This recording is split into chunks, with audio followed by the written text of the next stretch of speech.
out. I never got to like your name or like what you like to be called. Robert. Yeah. Robert. Sweet. All right. So I'm just gonna talk about first like where you grew up, maybe how you like first found music. If there were any influences when you were a kid. Yeah. Maybe. Yeah, I grew up in Fredericksburg, but for the most part, I'd say I always felt kind of out of place there. My dad was a radio DJ when I was a kid. He was radio DJ before I was a kid. I'm sorry, not a radio DJ, event DJ. So he would DJ like parties and special events and things that, you know. He started, I guess, when he was at University of Mary Washington doing that. Sweet. So he had a huge collection of records and tapes and CDs. And a couple of his habits, I think, influenced me pretty well. Like one of them is that he was pretty open to all kinds of genres of music. Yeah. And another thing was he was always looking for more music. So he would he'd go to the library and he'd just pick up things he had never heard of and take them home. And, sweet. Try everything out, right? And so I got really into that too. When I was a teen, I remember there was a pawn shop in town where you could bring them. I can't remember what the deal was. So you could bring them like 5 CDs or something, and you could take 10, right? Or no, you could bring them 10 and take 5. So I would always just constantly cycle through, stuff I'd never heard of, and just kind of cool. Ended up, collecting tons of music that was not super common. But yeah, I kind of had this sort of restlessness, or like I was always like looking for other kinds of music, and it was, again, like my dad, I guess it wasn't like about what genre it was like. I might really like these 3 tracks from this Pet Shop Boys album, and I might really like this one track from this, Pet Shop Boys. I just threw that out as a random example. Cool. Or I've never heard of them. They're like 80s kind of dance, cool. European electronic, but kind of understated group.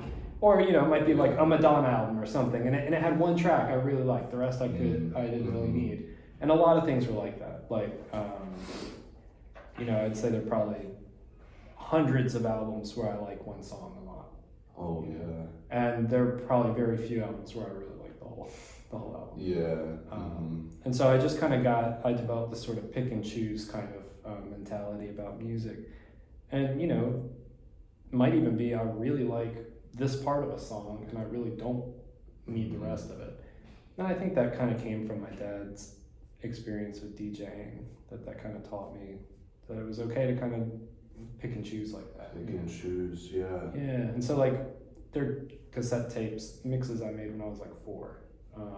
So I didn't play music and I didn't aspire to play music. I was just interested in it. And I think the reason I was interested in it has a lot to do with my parents.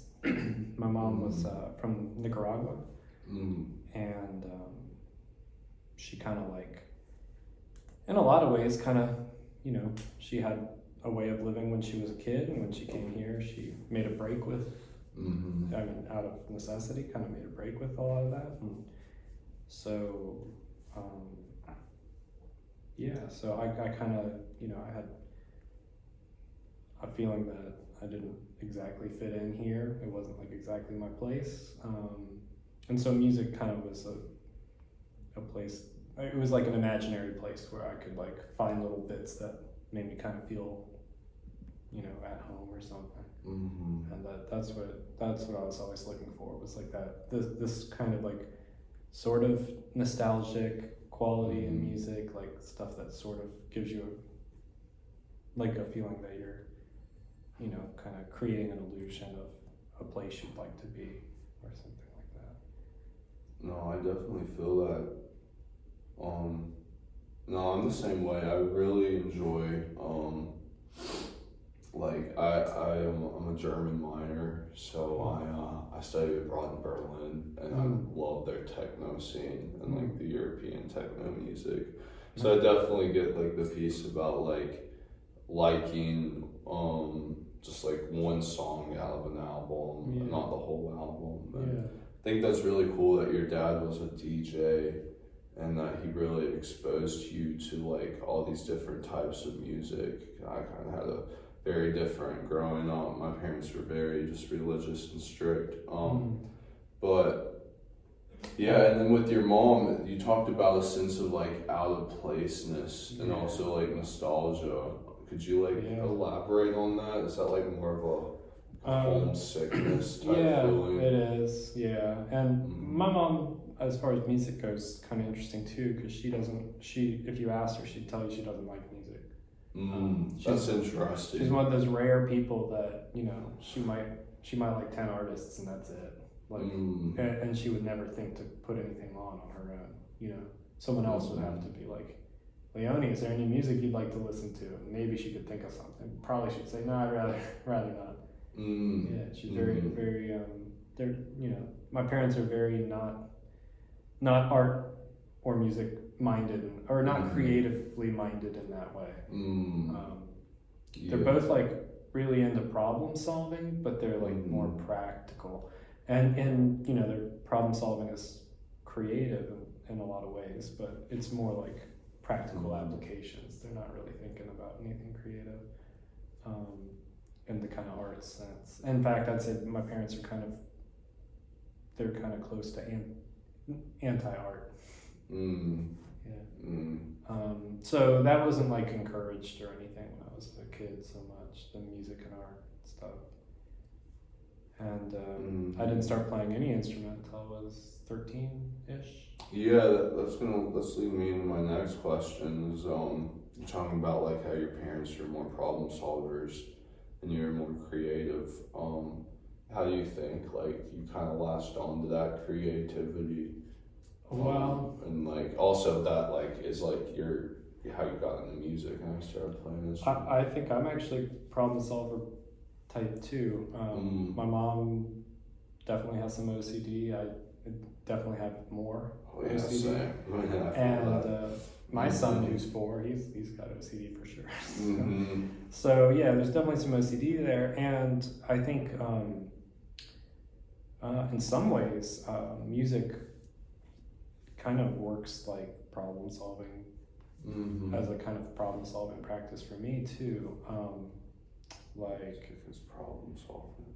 I mean, like this thing I was working on this morning is it's like taking poetry and mapping out the forms of how these poems are built, and then thinking about ways I can apply this kind of structure to music.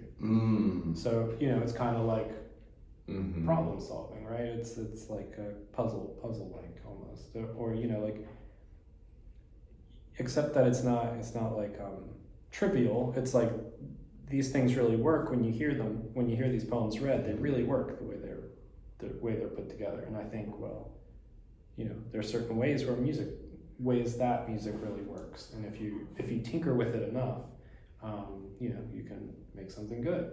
And there's a writer actually who said that, you know, it had never occurred to her until recently, and she's been around and established for a long while. She said, never occurred to me I was part of an American lineage of tinkerers. And I feel that too, that, you know, it's not like throwing paint at a canvas and entirely like intuitive creative process. It's like, you know, I'll stay up for 4 hours in the middle of the night and I've got these 4 notes that work really well, and I'll just try every possibility there is until I find the 5th note, and then I'll try every possibility there is until I find the 6th note, you know. And so it's like a tinkering thing sometimes, like, you know, just a little bit at a time, trying to make. And I think like a different thing about me is I didn't have childhood music education. I didn't grow up listening to or caring about classical music. So composition is a thing that came like way later for me. And I have very strong preferences as a listener, right? And so, like I was saying, that, you know, since I was a child, I had very strong preferences as a listener. So I try to just basically let those guide me all the time. I know when I don't like a note so much, and I'm not going to let it be that way, and so I'll go back and, you know, try something else and try something else until it works for me. And so it's like I flip roles back and forth between being the audience, my own audience, and like the creator person. So. No, yeah, that's really interesting. More as like a listener. I like that idea of just like keep trying and just like keep tinkering. No, that's really interesting. It sort of segues into the thing we were talking about on the way over about music as a kind of form of community too. So the music I make, the music I write as like a chamber music composer or whatever. Yeah, what music do you write? Yeah. I write a lot of chamber music, like, you know, 1, 2, 3, 4 players, maybe 5. I'm sorry, I really do not know that much about music. Yeah, You're it's gonna okay. have to tell me like. So chamber music just means it's not like for orchestra or something. It's for a small number of people. Okay. And the word, you know, the term chamber music even implies an important part of it, which is it can be played in small places. You know, you can play like in a living room. It doesn't need to be like in a concert hall with all this formality. A couple points on that. Like I realize all the time I'm not very much into formality. Like a restaurant might not have my favorite food, but if it's a very loose and formal atmosphere, I'm more likely to go there than the place that has maybe exactly the food I want if it's too like uptight, right? And if you know, like if it feels like, you know, they're really working, right? I like the casual kind of just exchange of normal people without everyone having to get dressed up. I don't like formal events. I don't like weddings and stuff like that. It's like, I don't like jobs where you have to pretend to be something different. I just really like everything to be as informal as possible. And yeah, me too. And like music like that requires big forces and big concert venues, and that stuff requires money. And so then there's all this pressure for it to be a certain way. Yeah, and that all gets in the way. I like writing things that are very much like the opposite end of it, like talking about myself as the listener. A lot of the music I make, I'm not even thinking about an audience.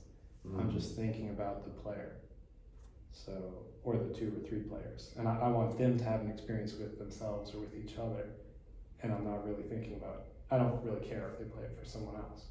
Like a lot of my music, I feel like the ideal way it would be played is like it's written for 2 people. Those 2 people sat in a room together, enjoyed playing it. That's perfect.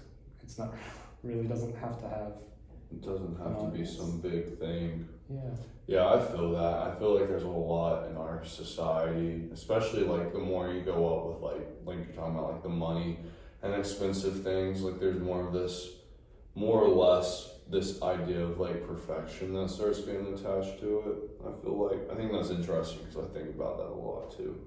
But I'm the same way. I really like more casual spots, and so I guess my next question is like, are like these casual spots, you feel like, since like I guess the lack of, not the lack of money, but just like the lack of need for success or just like wanting to just be there, do you think that plays into forming an atmosphere of community and openness and being able to talk to one another? Yeah, right. So I don't know if that made no, yeah, absolutely, yeah. So I think so there's a term I really kind of made peace with a couple years ago, which is amateur. Amateur as a concept, like it's you know, it means you're motivated to do something because you care about the thing, not because you're trying to be a commercial success, right? And that's, you know, when I realized that, I was like, oh, I don't want to be a professional composer. You know, like, I don't think I ever thought, like, for sure that's what I wanted to do, but I know for sure now that's what I don't want to do. Like, I like writing music. I like hearing people play it. I like them telling me things about the experience of playing it. But I don't need to make any money from that. I'd rather work something else and keep the money out of the music, you know. Things like teaching music, I don't mind doing that for money because I'm getting paid to practice my instruments all day long. You know, if you think about it that way, it's like, what a win-win. Like, you know, I have 3 minutes of downtime between talking to this kid and this kid, and I'm able to work on a little passage for a piece I'm writing or something. You know, it's like, I like getting paid to have an instrument in my hands, but I don't want to get paid to write music. I just think like it would confuse the whole project for me. Like, now who am I writing it for, and whose standards does it have to meet? And like, is someone going to be disappointed if it doesn't sound the way they hoped it would, or if they don't get to show off their instrument the way they wanted to, or whatever? And I like not having to worry about any of that stuff. I just write it, and then I look for the people that might like it, and sometimes I find them, and it might only be 10 people or 20 people in the world, but that's okay. No, I think that's awesome, dude, because I'm the same way. Or I think pretty similarly. But yeah, I guess trying to like stand back from the money, I guess, and more talking about like these spaces that you're talking about, like where you get to play your music, these chamber parties. Do you think like the atmosphere, because it's so casual, like what are the aspects of community that you feel there, I guess, so to say? Right. Yeah. I forgot I was kind of moving toward that, and then No, you're good. Some other No, you're good. All right, so yeah, usually this music would be, there are a couple organizations in town that help a lot with what I've been doing for years. One that's been around that's been in my life since maybe 2016 was probably when it first was seriously significant, was Classical Revolution, RVA. And Classical Revolution, RVA. Yeah. So they're an organization that's about, and I probably first heard of them maybe in like 2013 or 12 or something. And they are about taking their their goal is to take classical music and put it in places where people wouldn't ordinarily come into contact with classical music, like bars, restaurants, stuff like that, which is good.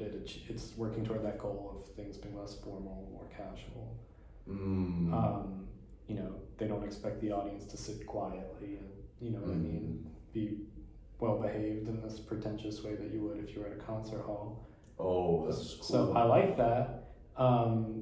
So that was an initiative, like who by, or was it just in the city? It's actually a national, probably international thing. So there's Classical Revolution, probably whatever town you could think to put after, or whatever major city.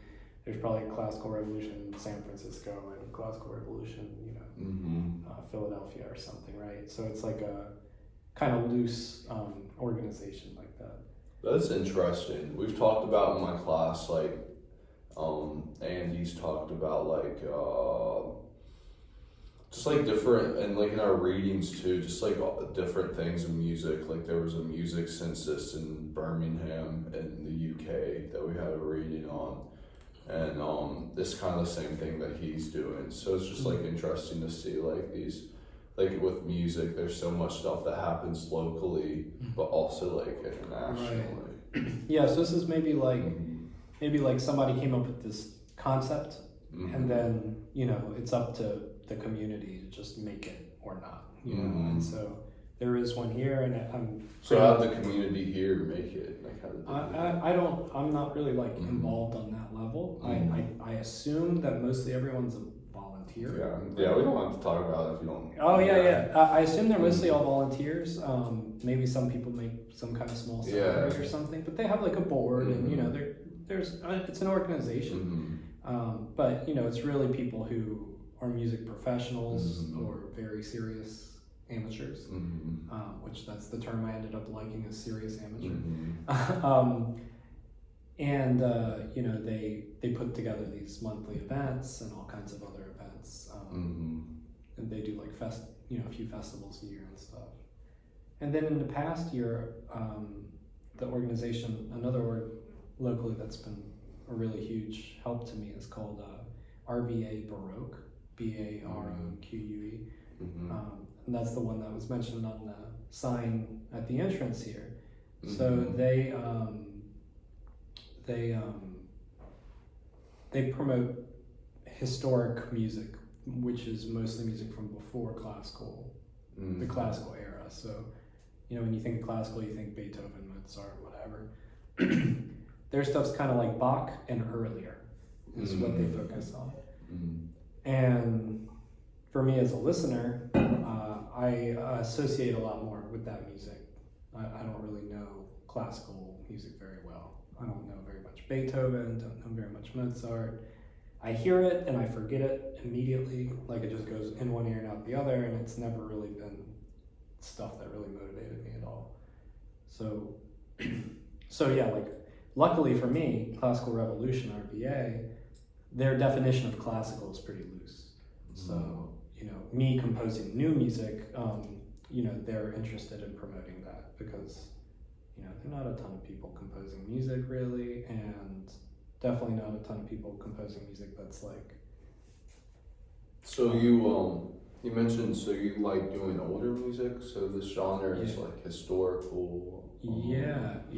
No, if you want to talk more about that, because I know absolutely nothing about it. Like I know, I guess a little bit of music experience I might have had is just on like GarageBand or like Adobe Player, like just mixing beats. You know. So RVA Baroque, they have a bunch of players that are it's kind of like a collective of people. Some of them, you know, they have maybe a concert happening and they say, hey, do you five want to get together and we'll do, you know, harpsichord, Baroque flute, violins, and violins, flutes. Yeah, harpsichords, harps. Oh, that's cool.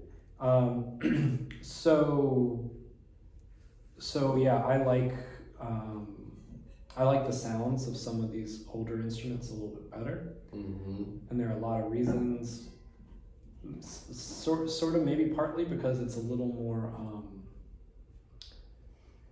you know, like you hear a piano and it's just instantly a piano, and it's just kind of like, it doesn't have we almost don't even hear the instrument anymore, you know, because it's like we've just heard it so many times, it just kind of, it's like a generic musical sound, you know what I mean?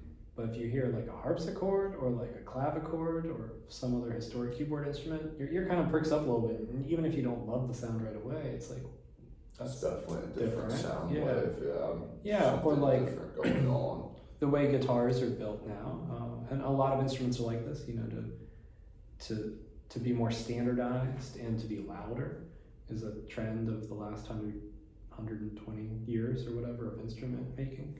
So modern guitars, you know, you go with a guy who's 55 and wants to get a guitar at Guitar Center, and he's going to get like this humongous acoustic guitar, you know, and I don't know why exactly. Everyone thinks those are cooler, and I actually feel the opposite. I like these smaller guitars that they were making, you know, 1900, and they kind of fell out of popularity over the first few decades of the 20th century.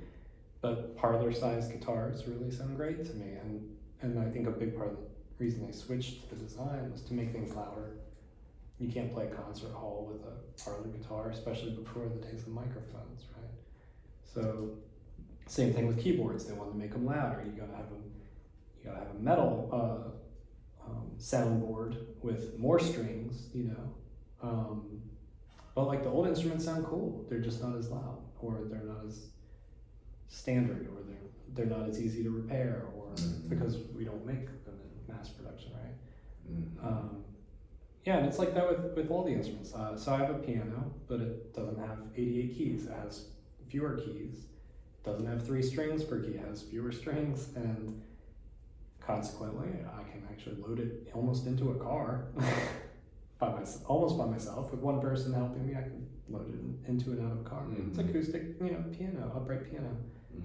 It sounds more interesting to me too. Just because it's not that generic, cool, great piano sound that we're so used to.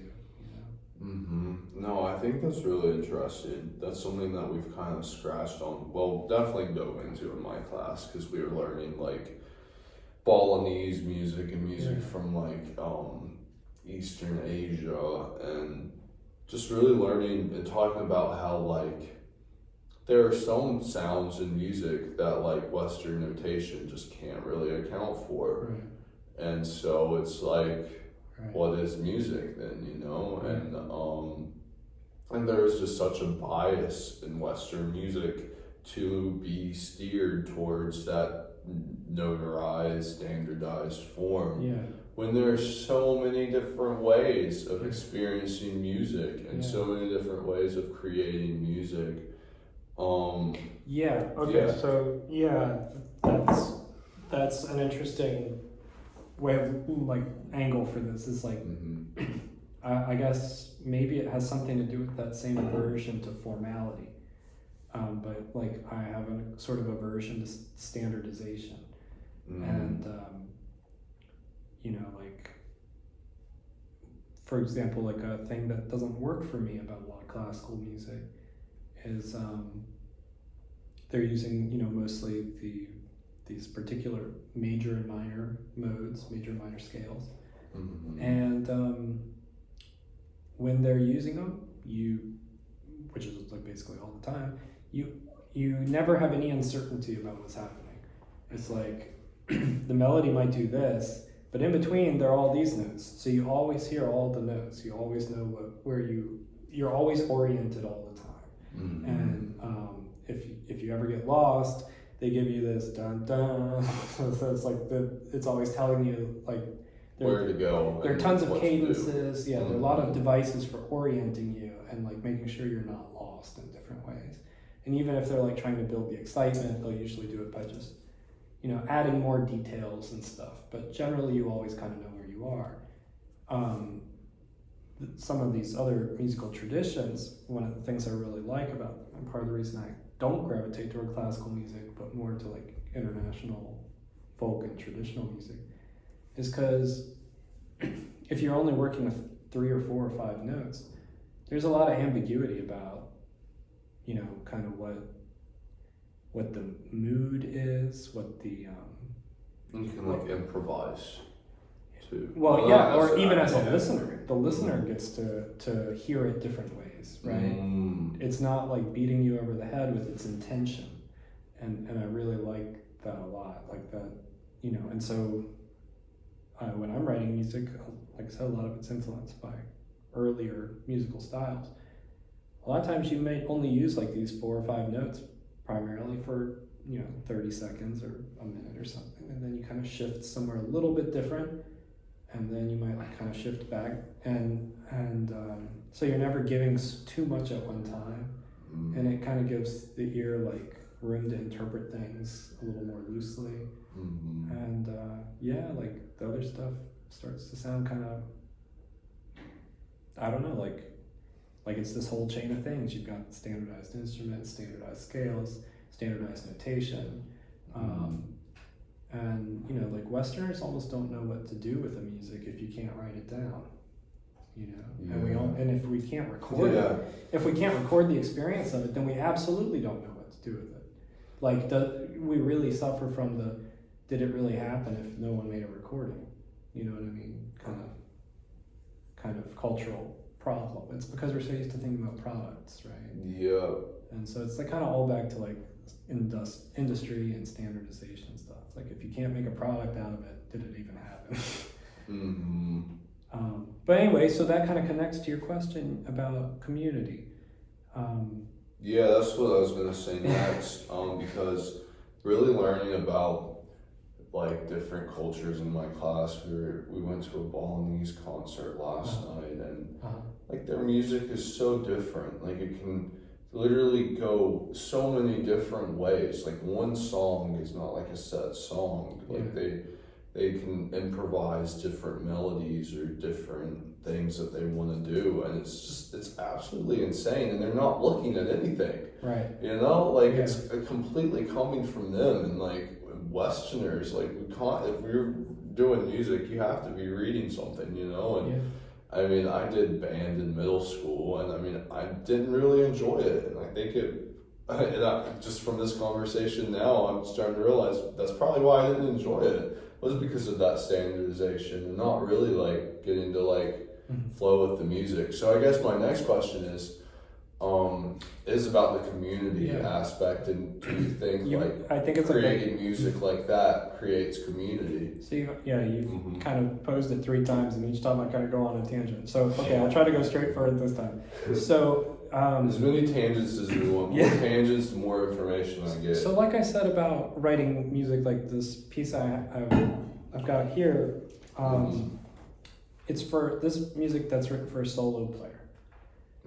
And again, like instead of thinking about I'm writing music for some number of people to play, and I'm really thinking about an experience of an audience, I'm just treating this person who might play this the way that someone else might treat an audience. Like, I want this person to have an experience, right? And so it is like, it's not community engaging in the way that I think a lot of music is, right? It's not like a brass band where we're gonna like walk down the street and 200 people are gonna think it's really cool, right? It's like really trying to reach like, you know, I don't know, 5-10 people a year who might be interested in, I don't know, maybe a little bit more than that, 20 people a year who might end up playing some of these pieces or being part of a group that plays some of these pieces. But you know, like they kind of tend to stick around. Like I hear back from people anytime they're like looking for something for, you know, oh, we have a concert in Chicago and we needed something that takes 15 minutes and I can play it with my friend who plays viola or violin there. And you know, it's like the people that have played it seem to feel something about the experience enough that they want to keep building it into what they're doing. So if they have an opportunity to like fit one of these pieces in, they seemingly occasionally will. And you know, I think based on what I've heard from a few people is it's because it gives them a different kind of space, different kind of mental space than they get from anything else they're doing. So like most of your pieces you compose, or you're just pretty low key and just give them out to whoever wants them, really? Yeah, pretty much. Cool. Sometimes I have a person or a group of people in mind. You know, if it's someone who I'm friends with and I kind of know things about their personality, it's not like I'm writing it for them, because every note is going through that personal listener scrutiny that I told you about, right? So it's very much, you're writing it for the person playing. But it's primarily for me. Like it has to meet my standards as a listener, and then I hope that if I feel like it all fits together exactly right, that when I hand it to someone else, they're gonna say, "Oh, I see. Right? I see how this fits. I see how it makes sense," and you know, hopefully, it'll transport them in a way that nothing else in their life can do. Like even if it's just a small difference, you know, like someone told me they had a really strong experience playing some of my music once, and they play concerts like, you know, I don't know, a dozen or a couple dozen a month or something all year long. And, you know, a lot of it's very demanding. It's like people know they're fantastic players, so they write them really hard music, right? And then I hand them something and it's like, oh, I just have to do this, you know? And then, you know, they're like, oh, this is a completely different experience. Everything else I have to rehearse every day for this many hours, and I have to check all my notes with a tuner, and I have to listen to a metronome, and I got to all check against all these standards that this is like, meeting the vision of the composer or whatever.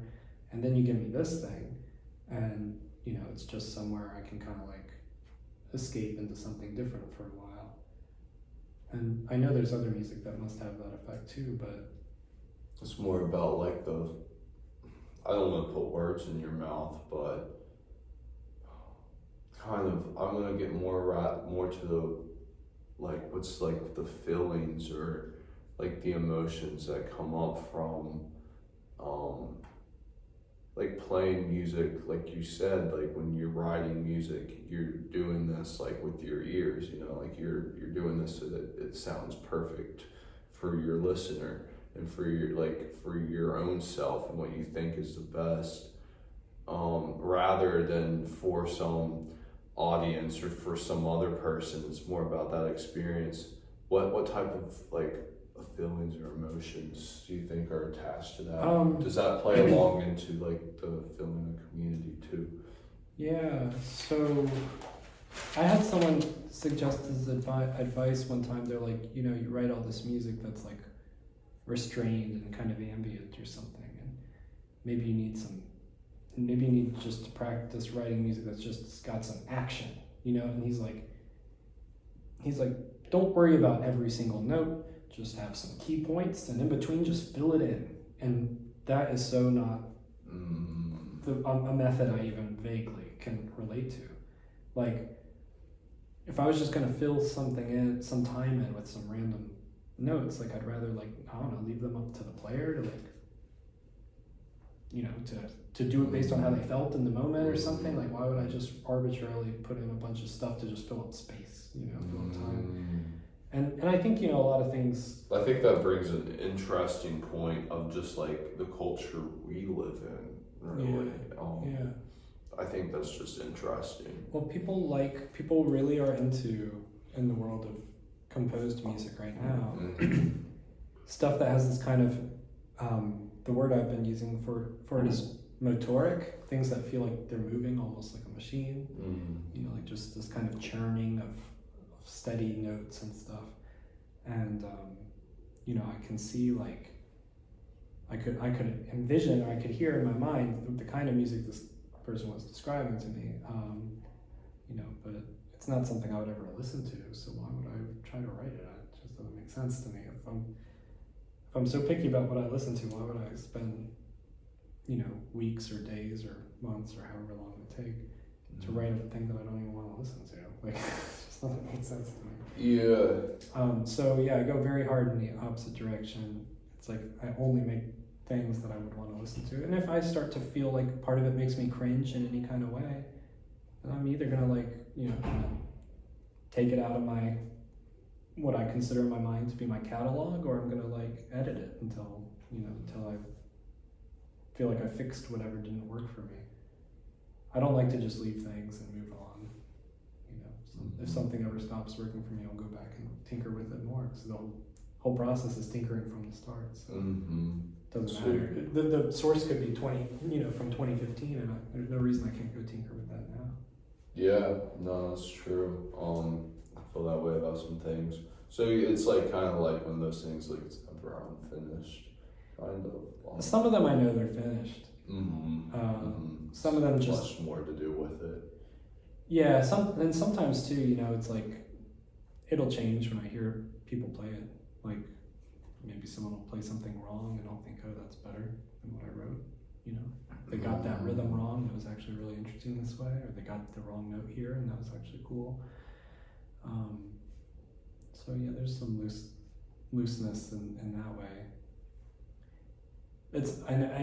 Sometimes mistakes are inspired, and it would be silly to not take some good inspiration if it's there.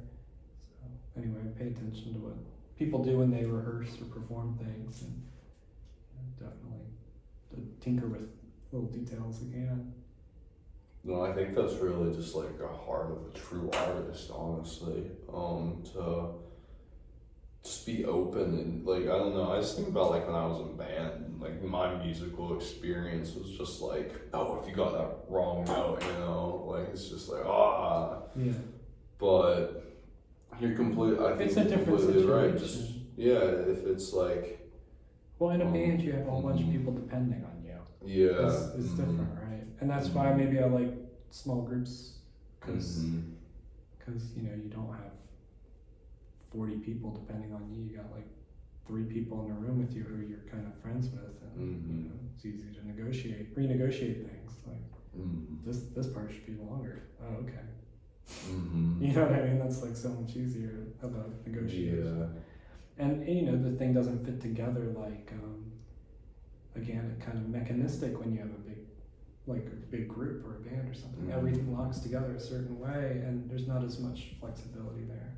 You can just kind of pull the fabric a little bit when you're with two or three people. Just let's stretch the fabric right here. We'll add this one more time and take this part out, and it's cool. You know, it's not as big of a deal. You mean like pull the fabric like of the music? Yeah. You can just kind of, things are still like kind of more. You can still mess with them a little bit more. Yeah, there are lots of things like that. And people don't.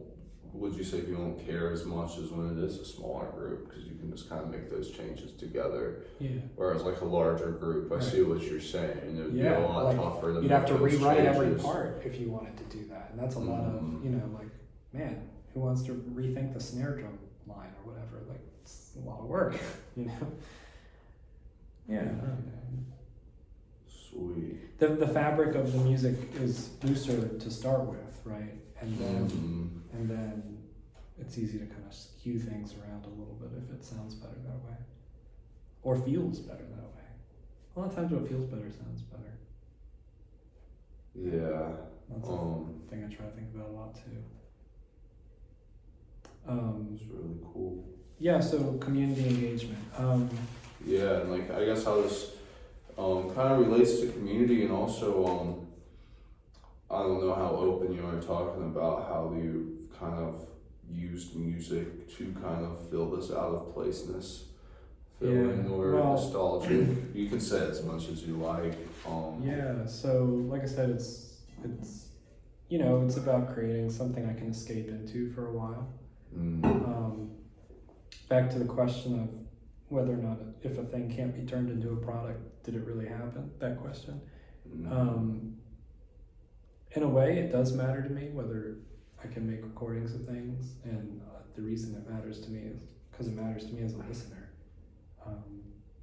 You know, I'm not embarrassed to say that, or you know, so you can actually listen to it. Performances of mine that went well, I listened to them, and you know, I'm not hearing it. I don't know. I'm hearing a lot of things that come from the player, and you know, I know that like it's their work that breathes the life into the thing that I wrote, and I only wrote the thing in the first place because I needed it, right? Because I needed it for myself, and so you know, if it's a successful performance, then it's one more thing that I can listen to that fills this need of, you know, having a sort of imaginary place to escape to. Yeah, that's what we were talking about, an imaginary place, I guess. I've definitely always used music to kind of just want to put myself somewhere else or put myself in a different situation. I think that's really interesting, that power of music to be able to just, it's like, I'm not really able to do that without listening to music, but when listening to music and you really just get into those emotional states, you can just feel like you're somewhere, like you're on the beach or something, you know, and I think I think that is really what the root is of music, and like that feeling of belonging is. But do you think that could be used for good or bad? Because I know some people who could just listen to music all day and maybe be depressed. Right. I don't know. Well, I mean, maybe music's not a bad. Maybe it's a kind of healthier outlet for depression in some way. I actually was thinking about something like that recently. Healthy outlet. Potentially, I don't know. But I was listening to some music with someone. And, you know, it's one of those moments where it's like the whole situation just felt really ideal. And I thought, wow, if the song was 3 minutes long, it would just be frustrating. But because it's 3 plus 10 or 20 minutes long, it's like it becomes part of the environment. You know, it's like the light in the room or something, right? And you get to really appreciate your space with that as part of it.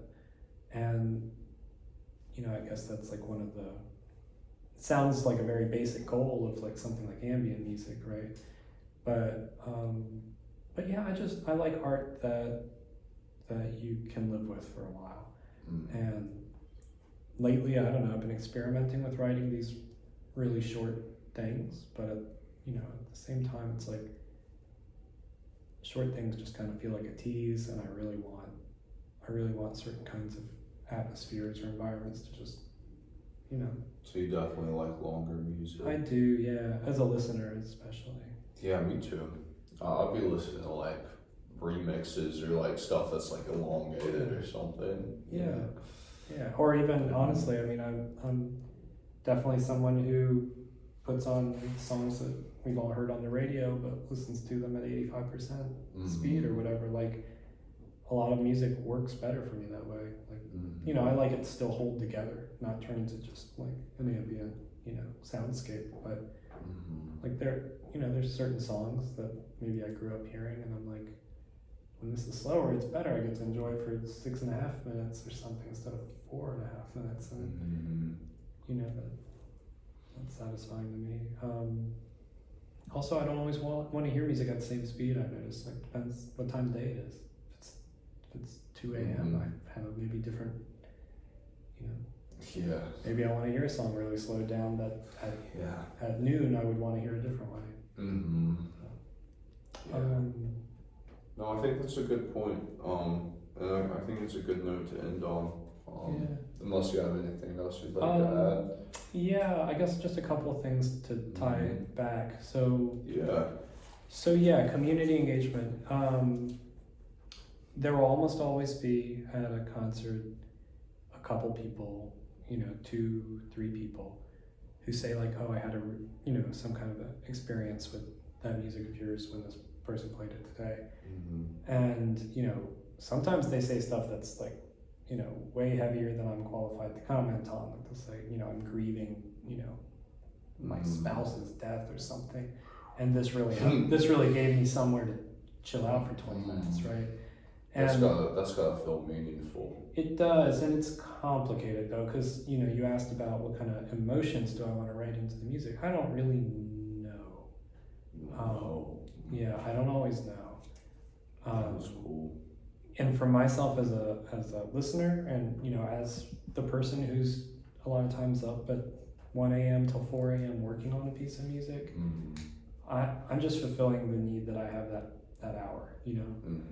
Sometimes if a day was really hard or, you know, something like that, then it's just the thing I need. It's just the place I need to get away from the other stuff, right? You know, like thank goodness I got all my day stuff out of the way, and now I can do this for a while. And, you know, then again, it's like, if it really works for me that way, then maybe it'll really work for the player that way. It's like, you know, telling a story well enough, right? I hope that if it all fits together and it works for me, you know, they're not going to have the same experience, but they'll have something, you know. And then if they can tell it again convincingly, then maybe, you know, someone who happens to be in the room, you know, who might be like grieving their spouse or something, then they kind of get to be a part of that too, right? And, you know, that's like, I don't know, it's like, I'm not qualified to give someone therapy, but if it's therapy for me, then maybe it kind of works for other people down the chain. I definitely think so. I think about it like as sort of, sometimes I don't need to know what the intention of the music is, as long as it has a sort of, you know, therapeutic, you know, quality to me as I'm working on it, then it's probably a success in some way, even if it's the smallest scale sort of success. And not cultural, like I said, not like a brass band marching down the road, not like a YouTube video with, you know, 10 million listens. That's just, maybe for a very small number of people, and that's totally fine. That's part of the accepting serious amateur as a role. I don't want to be professional, don't need to reach mass audience, it's just fine. As a serious amateur. Yeah, no, that's a sick term. I like it. Yeah, I like it too. Yeah, and so maybe this all kind of makes sense, but Be a serious amateur in life. Yeah. Yeah, that was a great interview. Thank you. Yeah,